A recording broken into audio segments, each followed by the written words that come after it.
is Antic, the Atari 8-bit podcast.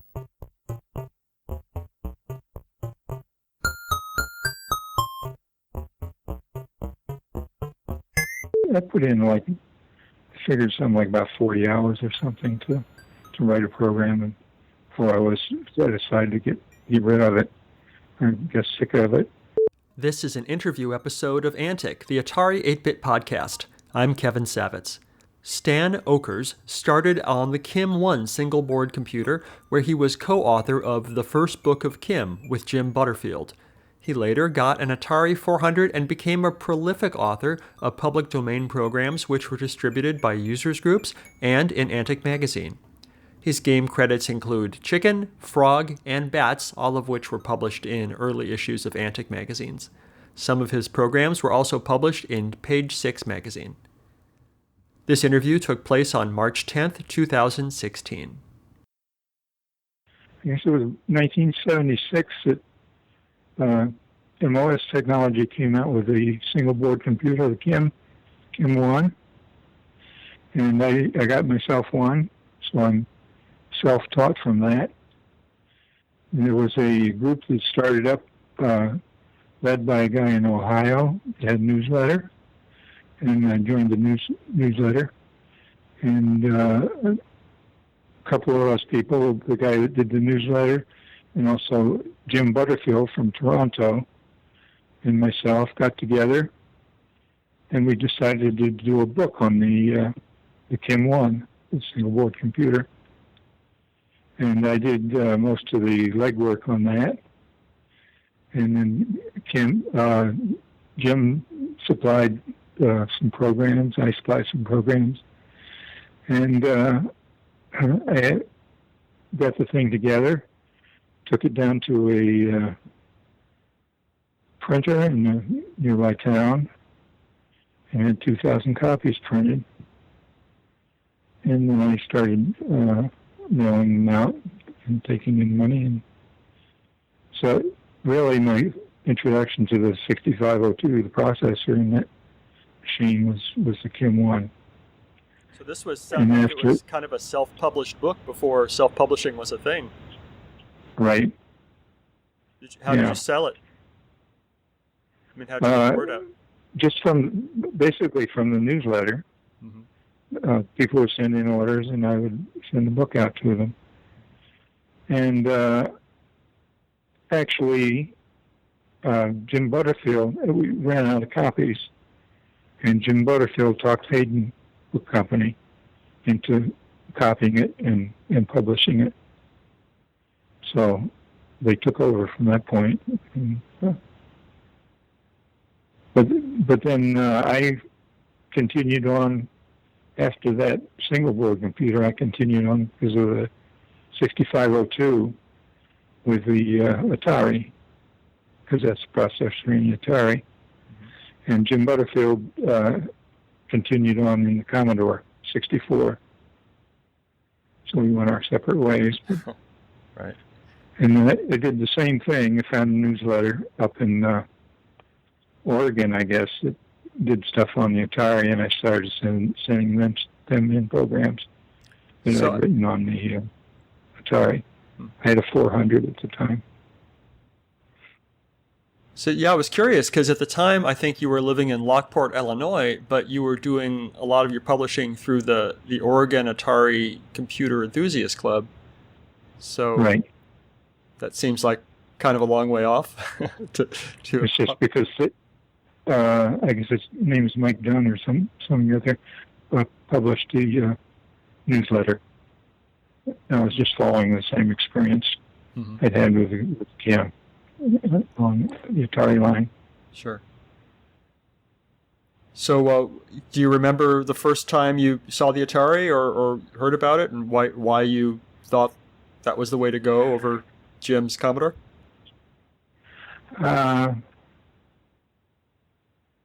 No, I can't remember. It's probably, I usually take the cheaper model. And the 400 was probably cheaper than the Commodore 64. Eventually my son picked up the Commodore 64, and he did some work with that, but I picked the Atari. I So, produced about one thing a month or so for them for a while, and I guess Antic picked it up from them. you were in the first issue of Antic with Chicken.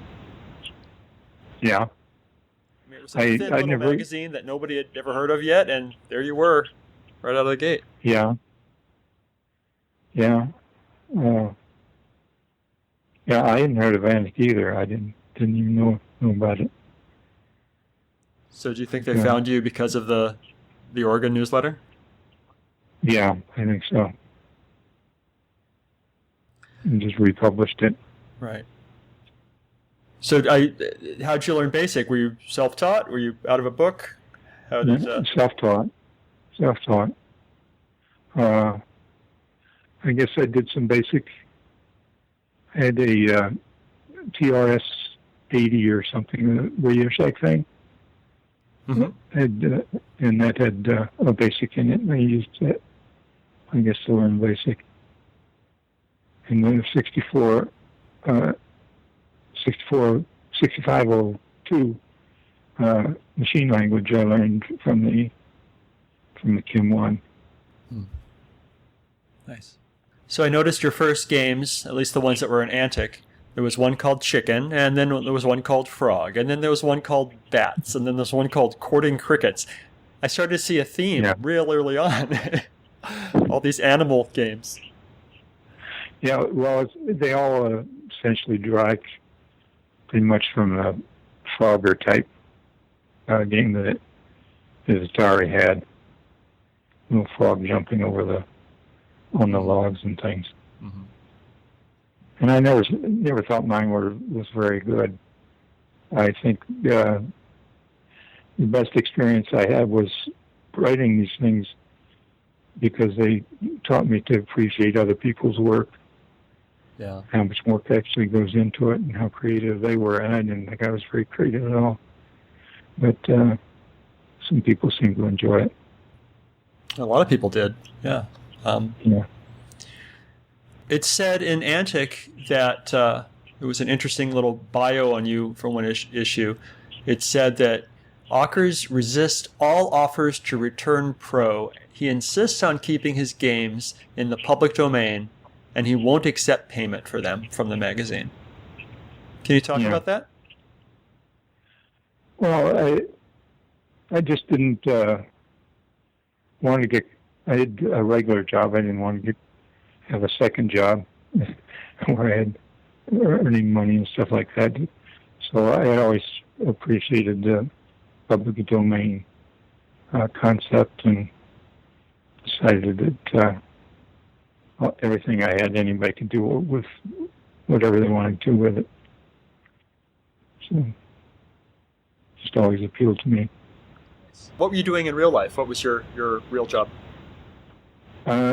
Real job, well, I went to a state teachers college in Pennsylvania, and when I graduated from there, I went to University of Delaware and got a degree a master's degree in secondary education, and also a master's degree in physics. And then I got a job in a college, North Carolina A&T, where I taught for a couple years. But I decided teaching, well, it didn't appeal to me that much. I was a lot more interested in physics than any of the students seemed to be.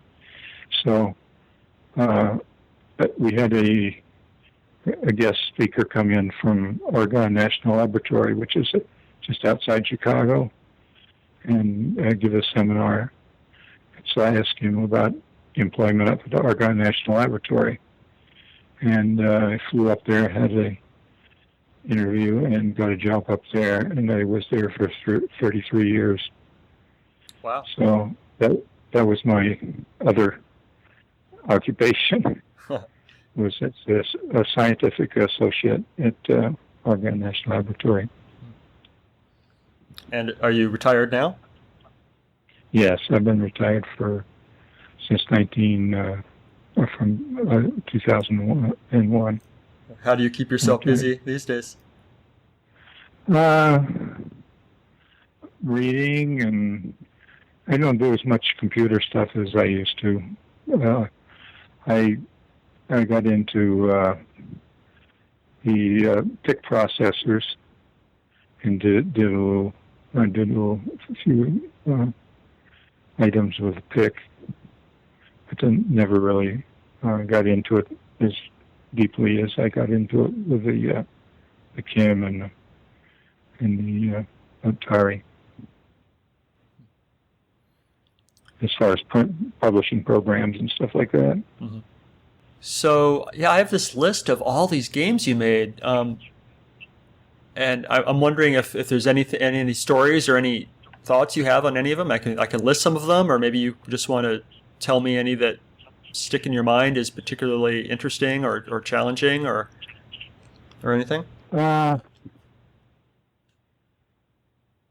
No, I just got in the habit of doing about like one a month or something for a short while, and I probably worked on more than one at a time.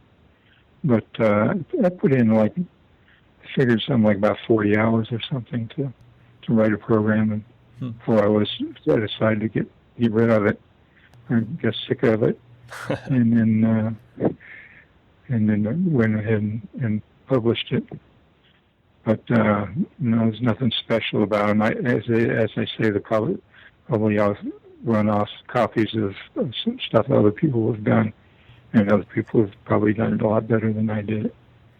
But it was fun.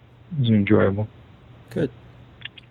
Let's see. I'm just looking at the list here. I mean, there's Alphabet Train and Balloons and Bank Shot, which appears to be a pool game. Then Bats, Chicken, which we talked about, which was sort of a Frogger thing. Something called Double Bounce, which I have not played. That was in machine language. Forklift, Frog, Lunar 5, Munchers, Plus Zero, a slot machine game.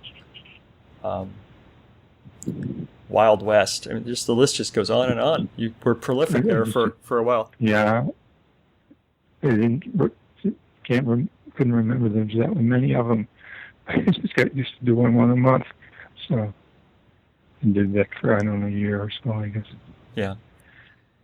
But, eventually, it got to be a little tiresome. What got tiresome?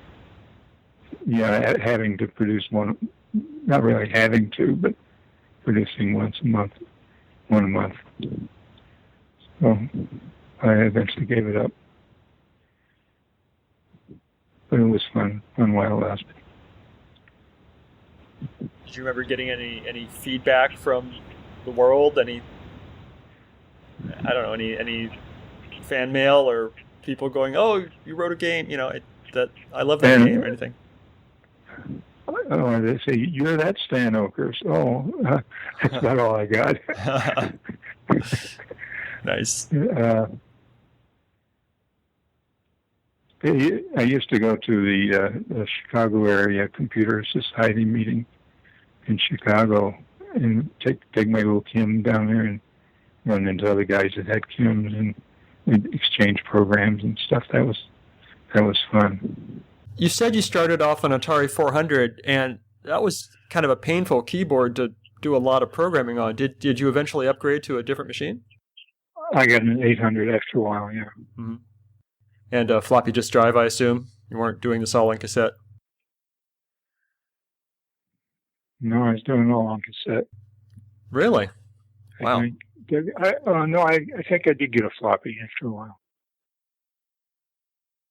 So we talked a little bit about Jim Butterfield, and he died many years ago. So I was wondering if, since I can't interview him, if you could tell me a story about Jim. Well,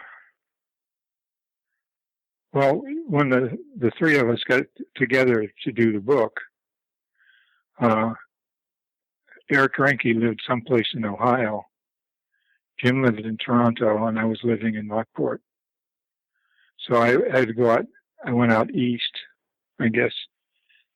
I think I went out there for a computer convention or something.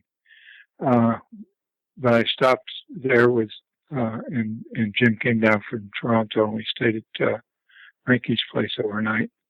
We hashed the things out and came up with the name of the first book of Kim. And then it was we tried to figure out from our last initials whether it would be Orb or Boar or Rob or whatever, the three initials. And it ended up to be Orb, I think, Ockers, Rinky, and Butterfield. But then I did most of the purchasing of the book, arranged with a publisher in Joliet to print out 2,000 copies, and then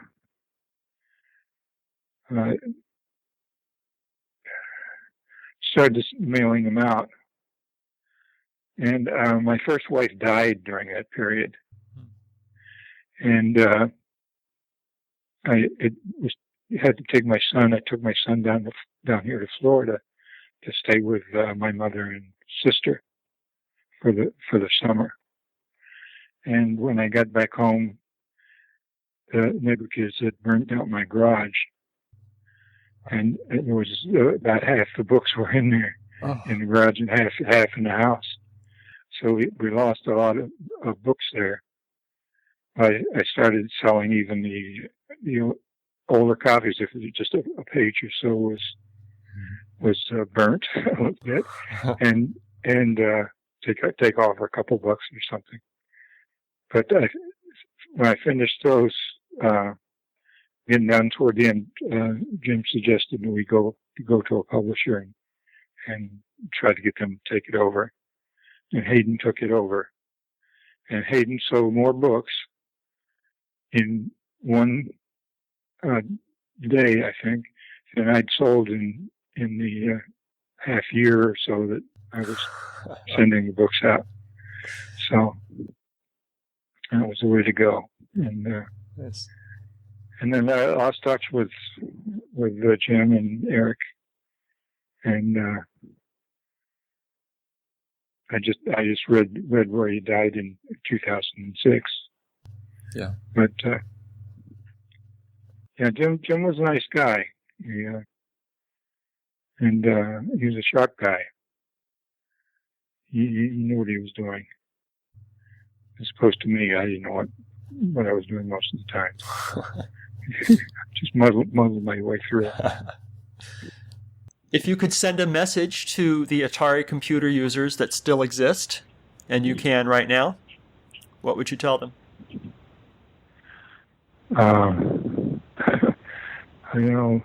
Just have fun with the machine, I guess.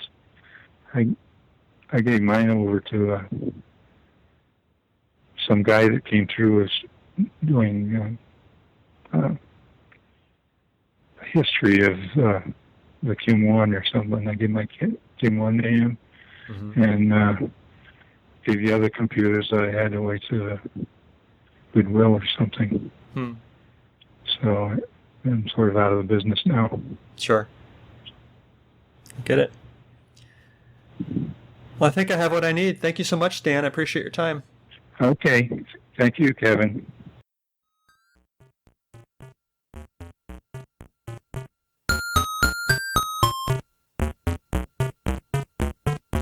If you enjoy these interviews and would like to contribute something, I encourage you instead to donate to one of our favorite organizations, the Internet Archive, at archive.org.